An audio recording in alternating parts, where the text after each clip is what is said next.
வணக்கம். இன்னைக்கு நாம ஒரு மிகச்சிறந்த மனிதரோட வாழ்க்கை பயணத்தை தான் பார்க்க போறோம். Vincent Abraham. அவரோட வாழ்க்கைய எந்த வலுவான தூண்கள் மேல அவர் கட்டி எழுப்பினாருன்னு கொஞ்சம் ஆழமா தெரிஞ்சுக்கலாமா? இந்த ஒரு போட்டோவே 1000 கதைகளை சொல்லும். இது சாதாரண பயணம் இல்ல. 37 வருஷம் ஒரு அர்ப்பணிப்பான பயணத்தோட கதை. அந்த பயணத்துல உருவான ஒரு பாரம்பரியம் தலைமுறையா நிலைச்சு நிக்கக்கூடியது. எந்த ஒரு பெரிய வெற்றிக்கு பின்னாலையும் ஒரு பலமான குணம் இருக்கும் இல்லையா? யோசிச்சு பாருங்க. வெறும் 10 வயசுல அப்பாவை இழந்து அவ்ளோ பெரிய ஒரு குடும்பத்தை ஒரு தாயா இருந்து அவங்க அம்மா வளர்த்தெடுத்திருக்காங்க. அந்த தாயோட தியாகம்தான் இவரோட குணாதிசயத்துக்கு அசைக்க முடியாத ஒரு அஸ்திவாரமா இருந்திருக்கு. அவரோட குணாதிசயத்தோட முதல் மற்றும் ரொம்ப முக்கியமான தூண் என்னன்னு பார்க்கலாமா? அதுதான் தெளிவு. அவரோட சிந்தனையில இருந்த இந்த தெளிவுதான் அவரோட ஒவ்வொரு செயலையும் ஒரு கலங்கரை விளக்கம் மாதிரி வழிநடத்துச்சு. இந்த ஒருவரியே போதும் அவரோட சிந்தனை தெளிவை எவ்வளவு அழகா விளக்குது பாருங்க. தேவையே இல்லாத விஷயங்களுக்கு உடனே இல்லன்னு சொல்றதுனால முக்கியமான முடிவுகளை எடுக்க தேவையான மன ஆற்றலை அவர் எப்பவுமே சேமிச்சு வச்சுக்கிட்டார்.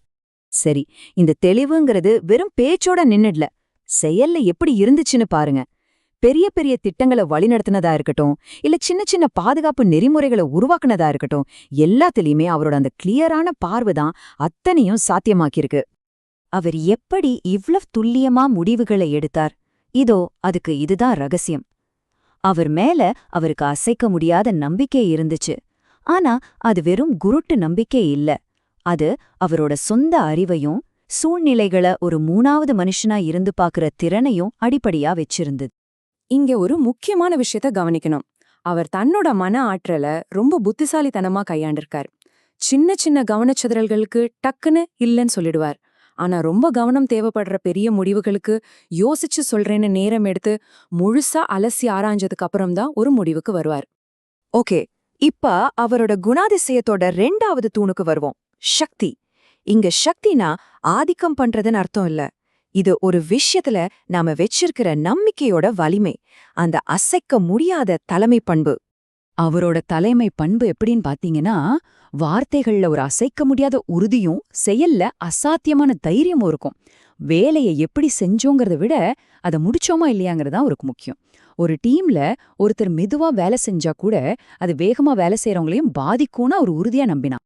அவரோட இந்த வளர்ச்சி பயணம் அவரோட குணாதிசயத்தோட வெற்றிய தெளிவா காட்டுது. அவரோட தெளிவும் சக்தியும் எப்படி அவரை படிப்படியா உறுதியா தலைமை பொறுப்புக்கு உயர்த்தியிருக்குன்னு நாம இங்க பார்க்கலாம். 37. இது வெறும் ஒரு நம்பர் கிடையாதுங்க. 37 வருஷம் ஒரே நிறுவனத்துக்கு, ஒரு துறைக்கு அவர் கொடுத்த அர்ப்பணிப்பு, உழைப்பு, விசுவாசத்தோட அடையாளம் இது. ஒரு முழுமையான தொழில் வாழ்க்கை ஒரே இடத்துல.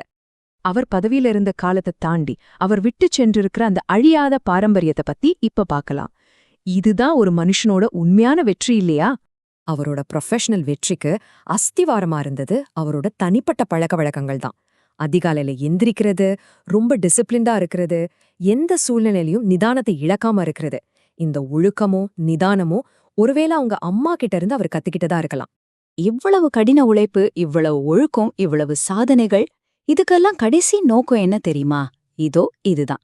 வாழ்க்கையோட உச்சக்கட்ட வெற்றிங்கிறது ஒவ்வொரு நாள் காலையிலயும் மன நிம்மதியோட எந்திரிக்கிறது தான். இந்த தத்துவம் அவரோட வாழ்க்கையோட சாராம்சத்தையே அழகா படம் பிடிச்சு காட்டுது. நாம ஆரம்பிச்ச அதே படத்துக்கு மறுபடியும் வந்திருக்கோம்.